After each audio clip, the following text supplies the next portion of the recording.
Saya cukup cukup optimis gitu ya, walaupun memang apa ya, masyarakat Indonesia khususnya remajanya itu masih agak kurang.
Sejarah museum ini memang awalnya dulu merupakan hibah pribadi dari Hajah Sri Lestari Masagung, yaitu istri almarhum Haji Masagung.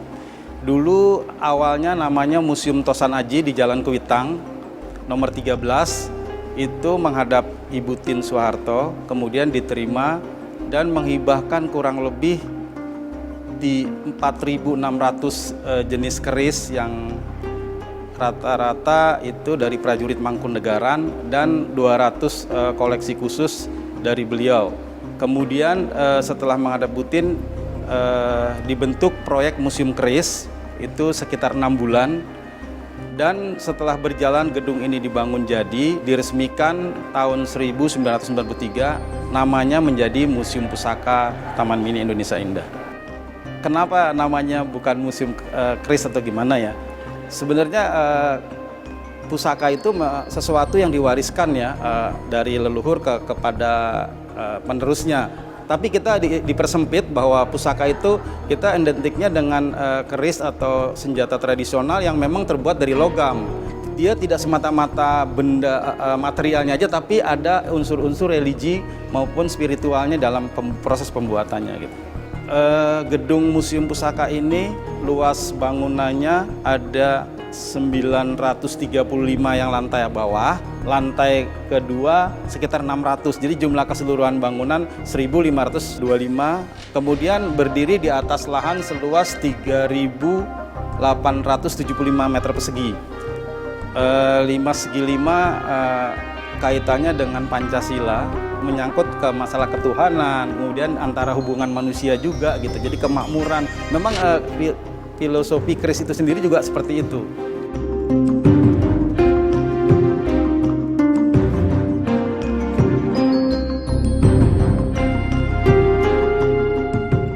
Secara keseluruhan, bentuk keris mengandung makna lingga dan yoni yang menyimbolkan harapan, kelestarian, dan kekuatan sang pencipta menurut falsafah Jawa.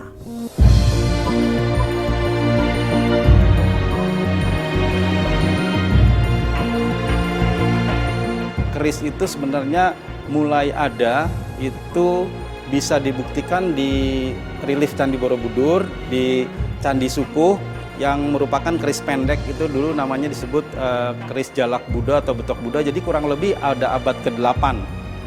Nah, dia berkembang sesuai dengan perkembangan sejarah. puncaknya pada zaman Majapahit. Jadi zaman Majapahit yang berpusat di Jawa, dia mempunyai kekuasaan sampai seluruh Nusantara. Makanya ada keris di Jawa, kemudian ada keris di Kalimantan, ada keris di Sulawesi, karena dulu punya kekuasaan, dia menugaskan empu ke daerah, tapi karena di daerah ada muatan lokal, jadi dimasukkan. Jadi keris-keris itu agak sedikit berbeda. Yang ada di Jawa, yang ada di Kalimantan, Sulawesi sama, cenderungnya lebih condong, lebih miring.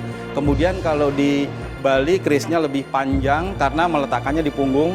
Kalau di keris di Sumatera relatif hampir sama dengan keris Bali, cuman ada beberapa yang memang agak berbeda gitu.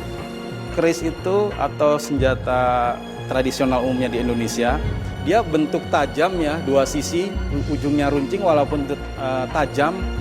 Kalau tidak terpaksa tidak akan digunakan untuk membunuh, tapi dia lebih ke defense, bertahan, yang di dalamnya itu memang ada kandungan spiritual. Pada saat membuat dia pakai laku dalam arti dia puasa, selesai finishing itu pakai doa atau pakai mantra. Nah itulah yang merupakan misalnya ada keris tertentu dibuat untuk menyingkirkan bahaya, jadi namanya pamor keris singkir. Jadi itu lebih ke keyakinan yang diyakini oleh orang itu.